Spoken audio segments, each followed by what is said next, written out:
Oui, Jean-François, donc en fait, je vais pas compléter ce que j'ai dit tout à l'heure, mais je maintiens ce que j'ai dit. Nous avons gagné. Il y a une étape à franchir. Aujourd'hui, tous les agriculteurs qui sont autour de Paris, en fait, c'est organisé par les syndicats, et ces agriculteurs-là sont les grosses fermes qui bouffent les petites.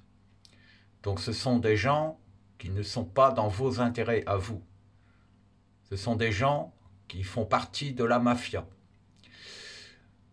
Par chance, dans Paris, il existe des personnes fiables, des personnes qui sont en vérité.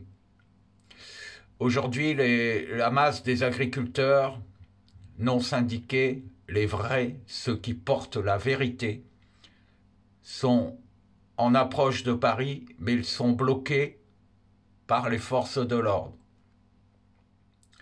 Ça ne pourra pas durer. C'est-à-dire que euh, ces agriculteurs-là vont euh, briser les barrages qui sont faits par les premiers tracteurs et ils vont pénétrer Paris comme je vous l'ai dit tout à l'heure.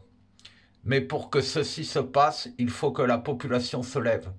Il faut que les Parisiens intramuros se réveillent. S'ils ne le font pas, Paris sera inondé.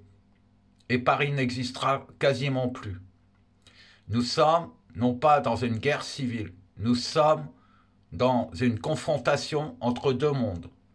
Un monde pur, naturel, de vérité, qui est la nature de l'ADN, la génétique humaine, et euh, une agriculture mafieuse, ceux qui aujourd'hui protègent Paris et protègent les hautes instances, alors qu'ils nous ont fait croire qu'ils voulaient nous libérer. Ces gens-là sont des parias également. C'est-à-dire qu'il faut absolument que Paris se lève de l'intérieur comme un cheval de Troie qui se révèle. Et c'est ce qui va se produire. Gardez en tête qu'aujourd'hui, nous n'avons plus d'autre choix que d'agir.